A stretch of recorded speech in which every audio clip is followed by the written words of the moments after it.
ચૂંટણી પંચ પાસેથી મળેલી માહિતી મુજબ આ સઘન ગણતરી બાદ રાજ્યની મતદાર યાદીમાંથી 53 લાખથી વધુ મતદારોના નામની બાદબાકી થવાની સંભાવના છે, જેનાથી યાદીની ચોકસાઈ વધશે.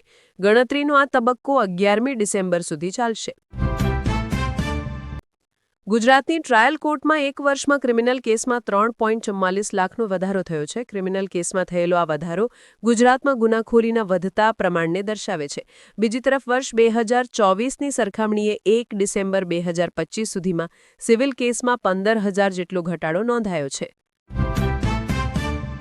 સમગ્ર રાજ્યમાં એસઆઈઆર કામગીરી માટે 11 ડિસેમ્બર સુધી મુદત છતાં કચ્છ જિલ્લામાં અમુક જગ્યાએ બીએલઓ કર્મચારીઓ પર માનસિક દબાણ, મુદત પહેલા લક્ષ્યાંક પૂરો કરવા અવાસ્તવિક અપડેટ કરવાની ફરજ પાડવામાં આવતા કર્મચારીઓ મૂંઝાયા છે. ગીર સોમનાથ વેરાવળ બંદર નજીક અરબી સમુદ્રમાં બોટ દુર્ઘટનામાં એક માછીમારનું મોત નીપજ્યું હોવાનું સામે આવ્યું છે. માછીમારી કરીને પરત ફરતી વખતે ફિશિંગ ટ્રોલર બોટ ઓવરલોડેડ હોવાના કારણે પટલી મારી ગઈ હતી, જેમાં એક ખલાસીનું ડૂબવાથી મોત નીપજ્યું હતું, જ્યારે અન્ય 3 ખલાસીને રેસ્ક્યુ કરીને બચાવી લેવામાં આવ્યા હતા. નર્મદા જિલ્લામાં રાજકીય ગરમાવો ચરમસીમાએ પહોંચ્યો છે. આમ આદમી પાર્ટીના જિલ્લા પ્રમુખ નિરંજન વસાવા પર બુટલેગર દ્વારા હુમલાનો નિષ્ફળ પ્રયાસ થતા મામલો બિચક્યો છે. આ ઘટના બાદ દેડિયાપાડાના ધારાસભ્ય ચૈતર વસાવા તાત્કાલિક રાજપીપળા પોલીસ મથકે દોડી આવ્યા હતા અને પોલીસ સાથે ઉગ્ર ચર્ચા કરી હતી. ગુજરાત માધ્યમિક અને ઉચ્ચતર માધ્યમિક શિક્ષણ બોર્ડ દ્વારા ધોરણ 10-12ની બોર્ડની પરીક્ષાનું ટાઈમટેબલ જાહેર કરવામાં આવ્યું છે. શિક્ષણ બોર્ડે 4 માર્ચે ધૂળેટીના દિવસે પરીક્ષાનું આયોજન કરતા વાલી અને વિદ્યાર્થીઓ મૂંઝવણમાં મુકાયા છે. દર્શક મિત્રો, આગળના સમાચાર પહેલા એક વિનંતી છે. જો હજી તમે અમારી ચેનલ વિશ્વદર્શન સબસ્ક્રાઇબ નથી કરી તો એકવાર કરી લેવા નમ્ર વિનંતી. અમદાવાદમાં સ્નેપચેટ પર ઓર્ડર અને આંગળીયાથી પેમેન્ટ, 14 લાખના હાઇબ્રિડ ગાંજા સાથે એકની ધરપકડ. એઆઈએ હવે એકાઉન્ટિંગ અને ઓડિટિંગના ક્ષેત્રમાં પણ પોતાની ઉપયોગિતા પુરવાર કરવા માંડી છે. આઈટી અને જીએસટી વિભાગની નોટિસોનો જવાબ આપવાની સાથે સાથે ઓડિટિંગમાં પણ એઆઈના ઉપયોગથી 50% સુધીનો સમય બચી શકે છે. અમદાવાદમાં અસામાજિક તત્વોનો આતંક દિવસેને દિવસે વધી રહ્યો છે, જેની વધુ એક ઘટના કૃષ્ણનગર વિસ્તારની પ્રેમનગર સોસાયટીમાંથી સામે આવી છે. અહીં સોસાયટીમાં ગાળો બોલવાની ના પાડવા જેવી નજીવી બાબતે મામલો એટલો બિચક્યો કે કેટલાક તત્વો તલવાર અને દંડા જેવા હથિયારો સાથે આવી પહોંચ્યા હતા અને ના પાડનાર યુવક પર જીવલેણ હુમલો કરી દીધો હતો. પશ્ચિમ રેલવે દ્વારા અગાઉ શતાબ્દીમાં તત્કાલ બુકિંગ માટે ઓટીપી સિસ્ટમ અમલમાં મુકાયા બાદ હવે આવતીકાલે 5 ડિસેમ્બરથી રાજધાની, દુરંતો અને વંદે ભારતમાં પણ આ વ્યવસ્થા લાગુ કરવામાં આવશે.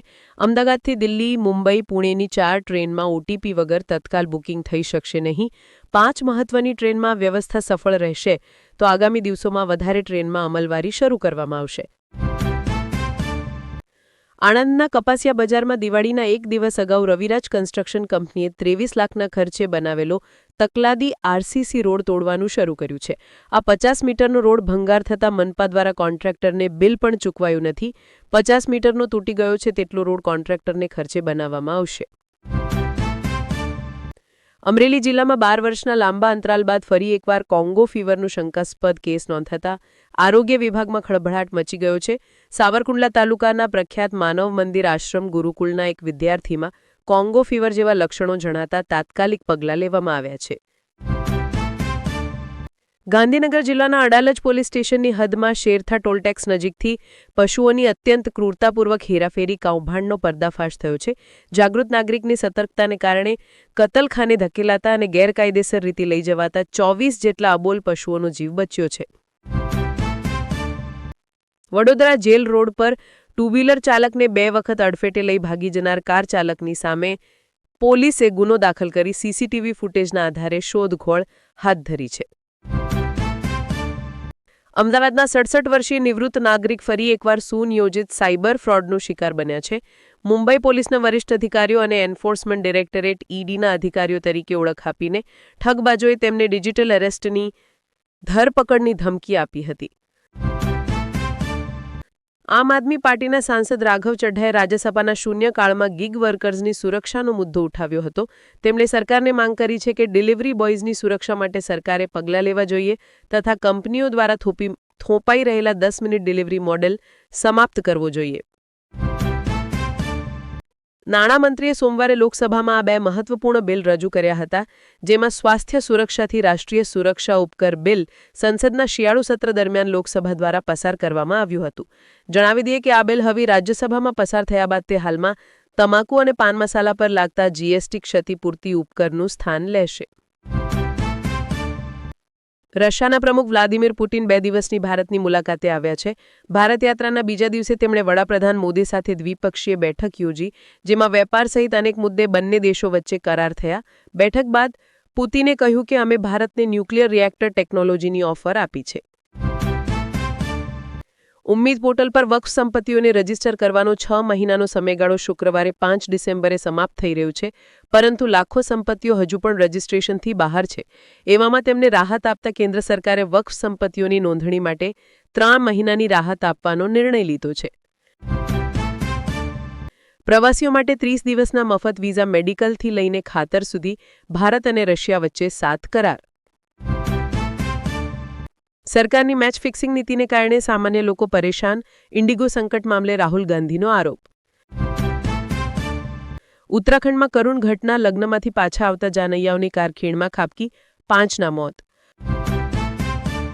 ઉત્તર પ્રદેશમાં ચોંકાવનારી ઘટના, વરરાજાના શાળાએ જાનૈયાઓને કારથી કચડી નાખ્યા, 3ના મોત. દર્શક મિત્રો, આજના સમાચાર અહીં પૂરા થાય છે. તમે કયા જિલ્લામાંથી અમારા સમાચાર સાંભળો છો એ અમને કોમેન્ટ્સમાં જણાવો.